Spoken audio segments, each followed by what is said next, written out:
हम सब चाहते हैं कि हम अपना पैसा ऐसी जगह पर इन्वेस्टमेंट करें जहां पर हमारा पैसा ग्रो करे। लेकिन कभी कभी हमारी लाइफ में कुछ प्रॉब्लम्स आ जाती हैं, जैसे कि फैमिली की प्रॉब्लम्स आ जाती हैं, और साथ ही साथ कभी हमारे पैसों के साथ प्रॉब्लम्स आ जाती हैं। जब हमारे पास पैसा ही नहीं बचता तो हम इन्वेस्टमेंट कहाँ करें। और सबसे बड़ी प्रॉब्लम तो ये आती है कि हम इन्वेस्टमेंट कहाँ करें जहाँ पर हमें अच्छा रिटर्न मिले, क्योंकि हमारे पास तो ज़्यादा पैसा बचता नहीं है जिसकी वजह से हम कोई महंगा शेयर खरीद सकें। और सबसे बड़ी प्रॉब्लम तो ये होती है, हमें समझ में नहीं आता है कि इन्वेस्टमेंट कहाँ करना है। सो नाउ आज की इस वीडियो में मैं आपको 4 ऐसे पॉइंट्स बताने वाला हूँ जिनका आप यूज करके सीखोगे इन्वेस्टमेंट कहाँ करना है और किस प्रकार से करना है। सबसे पहले हम ये जान लेते हैं कि एसआईपी क्या होता है। एसआईपी का मतलब होता है सिस्टमैटिक इन्वेस्टमेंट प्लान। आज की इस वीडियो में हम जानेंगे कि एसआईपी क्या होता है और कैसे वर्क करता है। एंड पॉइंट नंबर सेकंड पर हम ये जानेंगे ऐसे कौन कौन से फंड होते हैं जहाँ पर हम पैसों को लगा सकते हैं। एंड पॉइंट नंबर थर्ड पर हम ये जानेंगे कि हमें इन्वेस्टमेंट करते समय कौन कौन सी बातों को ध्यान रखना चाहिए। एंड पॉइंट नंबर 4 जो कि मोस्ट इंपॉर्टेंट पॉइंट है, हम ये जानेंगे कितने सालों में और कितना परसेंट रिटर्न मिलता है। तो फोर्थ बिल्कुल भी मिस मत करना क्योंकि बहुत ही इंपॉर्टेंट पॉइंट है। सो अभी हम पॉइंट नंबर 1 के बारे में जानने वाले हैं। What is SIP. एसआईपी का मतलब होता है सिस्टमैटिक इन्वेस्टमेंट प्लान।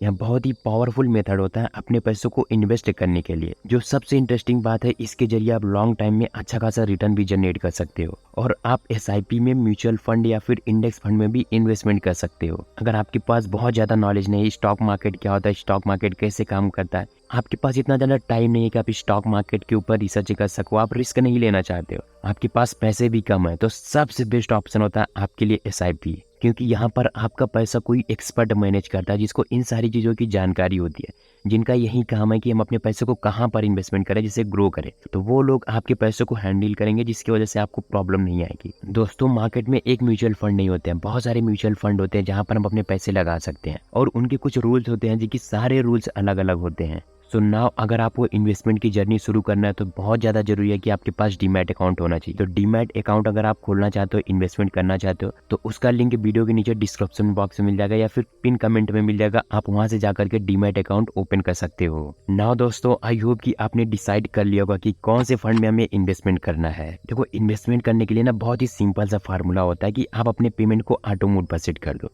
बार बार कौन मंथली के एंड में पेमेंट करेगा एसआईपी में, तो इससे बड़े ये होता है कि आप ऑटो मोड में पेमेंट सेट कर दो। देखो, जब भी हम स्टॉक मार्केट में शेयर बाई करने के लिए जाते हैं तो वहाँ पर बहुत महंगा महंगा शेयर होता है, जिसकी वजह से हम शेयर नहीं बाई कर पाते हैं और हमें लगता है कि इतना ज़्यादा महंगा शेयर है तो हम इन्वेस्टमेंट नहीं करेंगे। और साथ ही साथ रिस्क भी बहुत बड़ा होता है जिसकी वजह से हम ये सोचते हैं कि अब इन्वेस्टमेंट नहीं करेंगे। लेकिन दोस्तों, वहीं पर आपके लिए सेकंड ऑप्शन आ जाता है, वो आता है एसआईपी का। एसआईपी में आप 500 रुपये से स्टार्टिंग कर सकते हो, 1000, 5000, 10,000 रुपये भी लगा सकते हो। तो ये आपके ऊपर डिपेंड करता है। अगर आप 500 रुपये से भी शुरुआत करना चाहते हो तो आप 500 रुपये से भी एसआईपी करवा सकते हो, जो कि बेस्ट बात होती है। दोस्तों, स्टॉक मार्केट में हम सारे लोग सोचते हैं कि तुक्का लगाने से काम हो जाएगा, बट तुक्का लगाने से नहीं होता है। स्टार्टिंग में हमें तो प्रॉफिट मिलता ही नहीं है स्टॉक मार्केट में, और अगर स्टार्टिंग में प्रॉफिट मिल भी गया तो क्या गारंटी है कि आने वाले समय में भी आपको प्रॉफिट मिलता रहेगा।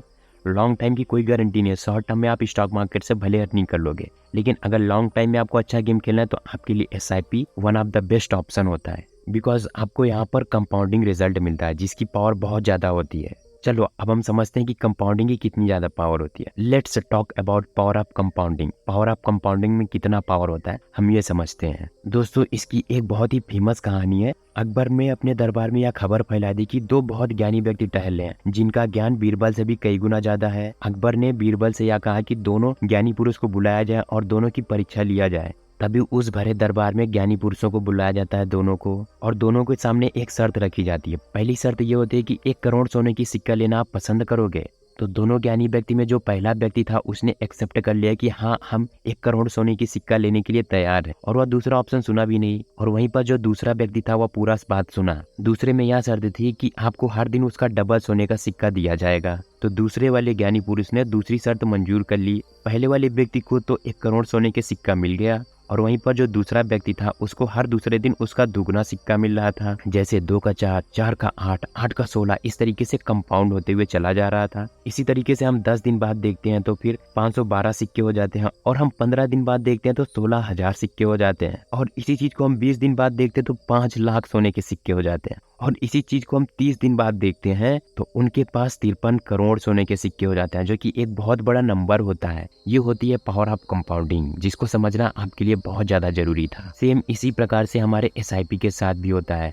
जब आप इन्वेस्टमेंट की जर्नी स्टार्ट करेंगे तो सब आपको बेवकूफ़ बोलेंगे, और जब लॉन्ग टाइम में आपके पैसे ग्रो करने लगेंगे तो लोग पूछेंगे ये कैसे किया। तो आपको घबराना नहीं है, लॉन्ग टाइम के लिए पैसा इन्वेस्टमेंट करना है, आपको अपने पैसों को होल्ड करके रखना है, जिसकी वजह से कंपाउंडिंग पावर लगती हुई चली जाती है। Now point number second, which funds are best. हम जानते हैं कि म्यूचुअल फंड में इन्वेस्टमेंट करना चाहिए, कौन सा फंड हमें सिलेक्ट करना चाहिए, कैसे पता करें स्कोर कि कौन से फंड में हमें लेना चाहिए। तो इसके लिए आपको दो मेथड बताया जाता है। पहला मेथड होता है एक्टिवली मैनेज्ड, एंड जो सेकंड मेथड होता है वो होता है पैसिवली मैनेज्ड। जो एक्टिवली मैनेज्ड फंड को हम म्यूचुअल फंड भी बोलते हैं, और पैसिवली मैनेज्ड फंड को हम इंडेक्स फंड बोलते हैं। अगर आप एक्टिवली मैनेज्ड फंड में अपने पैसों को इन्वेस्टमेंट करोगे तो जो एक्सपर्ट लोग होते हैं वो अपने मार्केट को रिसर्च करते हैं एंड फिर उसके बाद अपने पैसों को इन्वेस्ट करते हैं। और same situation passively managed fund में भी होता है, जहाँ पर आपको इंडेक्स फंड में इन्वेस्टमेंट करना चाहिए। अब हम कैसे डिसाइड करें कौन सा बेस्ट होता है। जब आप एक्टिवली मैनेज फंड यानी कि म्यूचुअल फंड में इन्वेस्टमेंट करते हो तो आप थोड़ा सा पीछे हो जाते हो compare then passively managed fund में। ऐसा हम क्यों बोल रहे हैं, क्योंकि पिछले 10 से 20 सालों में देखा गया है कि जो इंडेक्स फंड है वह 15% का रिटर्न बहुत आसानी से दिया है,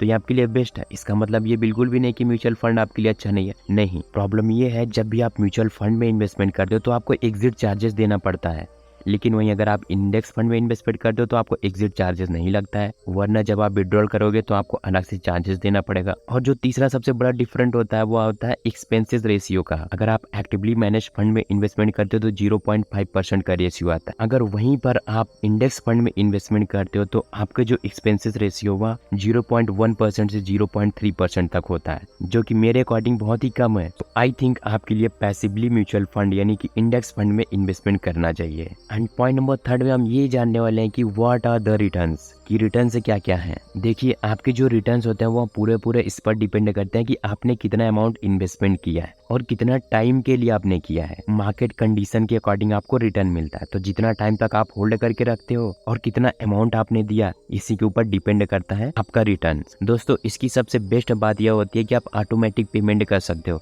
आपके सर पर एक स्ट्रेस नहीं होता है कि हमें पेमेंट करना है महीने के अंत में। ऑटोमेटिक ऑप्शन आता है, आप ऑटो मोड पे सेट कर दो, जिसकी वजह से आपको कोई प्रॉब्लम नहीं होगी और हर महीने आपके अकाउंट से पैसे कट जाएंगे। चलो एक एग्जांपल भी ले लेते हैं। अगर आप महीने का 2000 रुपया इन्वेस्ट करते हो, 15% रिटर्न मिल रहा है आप, तो 20 साल तक आपने जितना भी अमाउंट इन्वेस्ट किया वो हो गया 4,80,000 आपने इन्वेस्ट किया, एंड आपको जो रिटर्न मिला हुआ 20 लाख रुपया हो जाता है, जो कि बेस्ट है। बट अगर आप अपने पैसों को होल्ड करके 30 साल तक रखते हो तो आपका यही 2000 रुपया बन जाता है 1.4 करोड़ रुपया, जो कि पॉसिबल है तो ओनली पावर ऑफ कंपाउंडिंग की वजह से। तो 20 साल की जगह आपने 30 साल कर दिया तो 20 लाख से सीधा 1.4 करोड़ रुपया हो गया। एंड अगर आप इसी को 35 साल तक कर देते हो तो आपके पास 2 करोड़ रुपया हो जाते हैं। तो ये होती है पावर ऑफ कंपाउंडिंग। जब कंपाउंडिंग वर्क करती है तो आपके पैसे ग्रो होने लगते हैं। एंड पॉइंट नंबर 4 जो कि मेरा मोस्ट फेवरेट है, चलो आपने ये भी डिसाइड कर लिया कैसे इन्वेस्टमेंट करना है, कहाँ पर इन्वेस्टमेंट करना है, तो आपको इन्वेस्टमेंट करते टाइम इन सारी बातों को ध्यान रखना है। जैसे कि आप ध्यान रखो किस किस फंड में आप पैसे डाल रहे हो, और आप ये ध्यान रखो कि आपका एक्सपेंस रेशियो कितना कट रहा है, क्योंकि अगर ज़्यादा परसेंटेज कटेगा तो लॉन्ग टाइम में वो बहुत बड़ा अमाउंट आप लॉस कर जाओगे। तो इसलिए आप ध्यान रखो कि जो आपका एक्सपेंस रेशियो वो एक मीडियम प्राइस पर हो। और साथ ही साथ अगर आप इंडेक्स फंड में इन्वेस्टमेंट करते हो तो वहाँ पर एक्सपेंस रेशियो बहुत कम होता है, जिसकी वजह से आपको बहुत अच्छा खासा रिटर्न मिल सकता है। एंड वॉरेन बफेट ने भी ये बात बोली थी कि अगर आप एक बिगिनर्स हो एंड आप बहुत ही अच्छा रिटर्न जनरेट करना चाहते हो तो आपके लिए इंडेक्स फंड सबसे बेस्ट ऑप्शन है। तो दोस्तों मैं उम्मीद करता हूँ आपको ये वीडियो जरूर पसंद आएगी और आप ये भी बात समझ गए कि हमें अपने पैसे कहाँ पर इन्वेस्टमेंट करना चाहिए। तो दोस्तों आई होप आपको ये वीडियो जरूर पसंद आया होगा। एंड अगर आपको ये वीडियो पसंद आया तो इस वीडियो को एक लाइक कर देना, और इसी तरीके से और भी इन्वेस्टमेंट वीडियो देखना चाहते हो तो इस चैनल को भी सब्सक्राइब कर दो, ताकि आने वाली वीडियो की सारी नोटिफिकेशन आपको मिलती रहे। सो सब्सक्राइब नाउ, मिलते हैं किसी अगले वीडियो में, तब तक के लिए thanks for watching this video. So now अगर आपको इन्वेस्टमेंट की जर्नी शुरू करना है तो बहुत ज़्यादा जरूरी है कि आपके पास डीमैट अकाउंट होना चाहिए। तो डीमैट अकाउंट अगर आप खोलना चाहते हो, इन्वेस्टमेंट करना चाहते हो, तो उसका लिंक वीडियो के नीचे डिस्क्रिप्शन बॉक्स में मिल जाएगा या फिर पिन कमेंट में मिल जाएगा। आप वहाँ से जाकर के डीमैट अकाउंट ओपन कर सकते हो।